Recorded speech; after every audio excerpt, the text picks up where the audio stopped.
Hello. Before we hop into what does it mean to relinquish or let go or surrender, I want to go over how an ego perceives reality. So let's take this line for instance. Let's say that this is a line, and I call this line the manifestation existence barrier.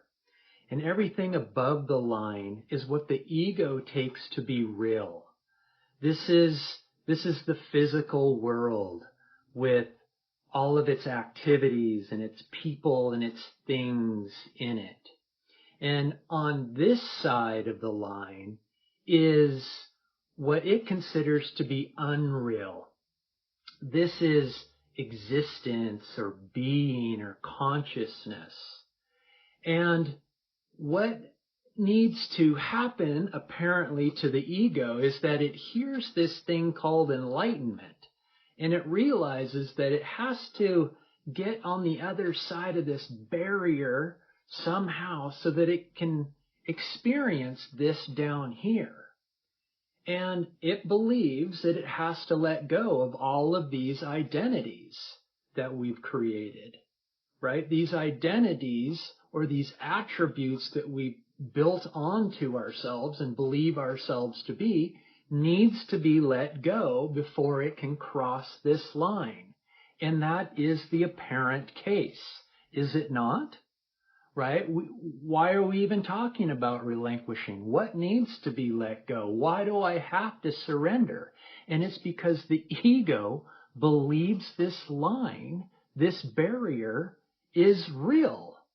And the paradox is that once you cross this line, you will see that barrier never existed to begin with. So what does it mean to relinquish? What are we relinquishing to cross this apparent barrier that is so hard, or appears so hard to cross? Well, I'm going to cover this in two pieces. The first piece is our identities, our attributes, these ideas and imaginations, you could say, of who we believe we are, who we think we are. And these identities are such as I am a man or a woman, I am a husband or a wife, I am a son or a daughter. You could talk about the qualities of yourself. I am responsible. I have integrity, right? And these attributes that we've added on to ourselves, and these are what we need to relinquish. And this is where I like to say you have to get very honest and direct with yourself, because these are the identities that you need to relinquish. And the paradox is, and it's a beautiful paradox, is that when you relinquish your identities, they come really close. That which you let go of actually becomes one as you. So you can admit that it is intense to say, I'm not a father, or I'm not a mother, or I'm not a son or a daughter, or I'm not responsible. These are serious to an ego. Let it be serious. I understand that. But the paradox is that as you let those go, these so-called relationships between me and other drops into oneness.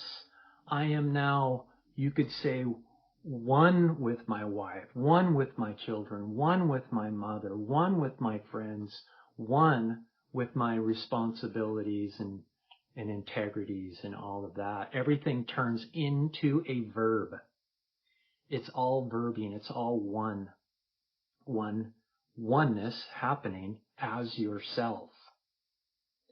The second piece of this, I am going to refer to a non-duality session that I just had where somebody asked me this question: what does it mean to relinquish? And the second piece has to do with our will, also known as our vasanas. and how to relinquish ourselves to the infinite so that we can cross this imaginary barrier from this realm of suffering up here to this infinite, peaceful, loving realm of our being. And it's a visual. So I've got my hand puppets going in this too, so it can help you understand how to relinquish, because it is you could say, most important, or one of the most important pieces to letting go to self-realize. Take care. What does it mean to relinquish? That is a fantastic question.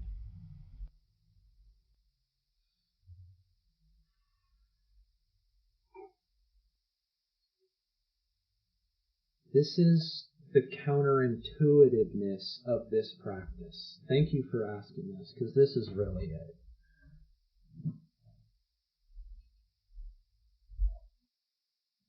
How to cross this line is by relinquishing. And relinquishing is the opposite of everything that we've ever learned on how to accomplish something. And I like to use I call it the palm and fist example. And if you've watched my videos before, you've probably heard me say this, but it's so relevant to what the experience of relinquishing is.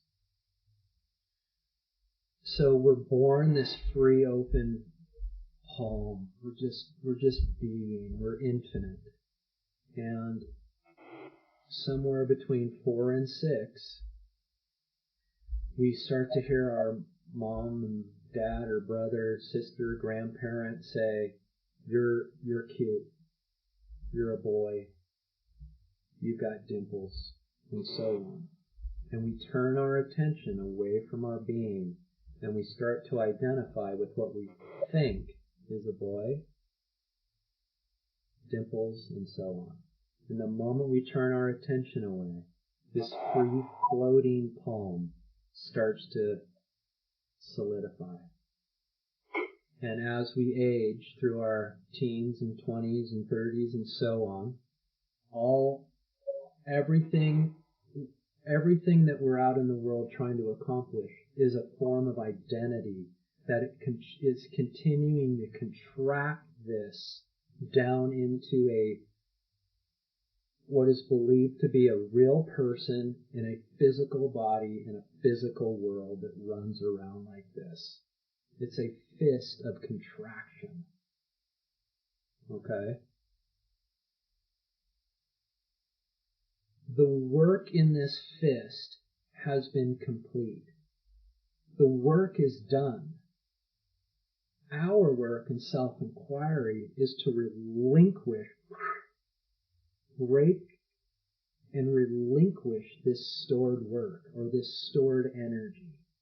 Right? You could say this fist is stored energy. To break this fist apart and create a free-floating palm out of it, you do not have to put in any more energy into that system. From going from here to here is a relinquishing of energy. It's the absence of energy.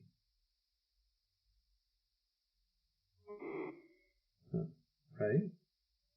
So, your experience in self-inquiry is relinquishing these tensions of energy that you have stored in you. These stored tensions are known as your vasanas. They're your will. They move you around. These are the levers that make you who you think you are. And these levers are urges and tendencies that make you want to move away from yourself. And any time you have a tendency come up in self-inquiry, to move away from yourself, such as a thought, I am bored. This is boring, son. There's so many more fun things that we can go do than sit here in silence. That is a tendency. You're relinquishing that tendency and resting back into that tendency. There's no value in this. How can resting in nothingness create something? You're letting that go. Tendencies within your body to move you away, to physically push you away from sitting in silence, to get you to move up and physically move you away from here. That's a physical relinquishing. Okay? Back to somebody cut me off at the light. That's a huge tendency. You're letting that go. So all of these are movements away from yourself. They're this, and the relinquishing is coming back, relinquishing that energy out of those tensions so that you can come home and rest your attention in yourself.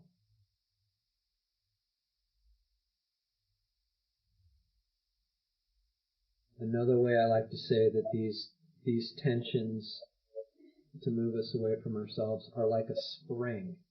If we just sat a spring, you know what a slinky is? No.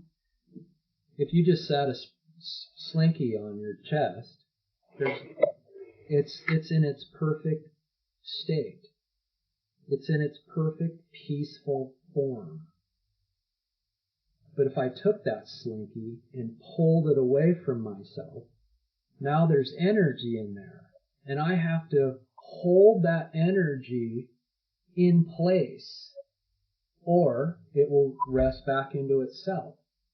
So these tendencies are basically like springs that are moved you away from yourself. There's energy stored in those, and you're relinquishing the energy stored in that spring so that it can come home to its natural state of peace and contentment.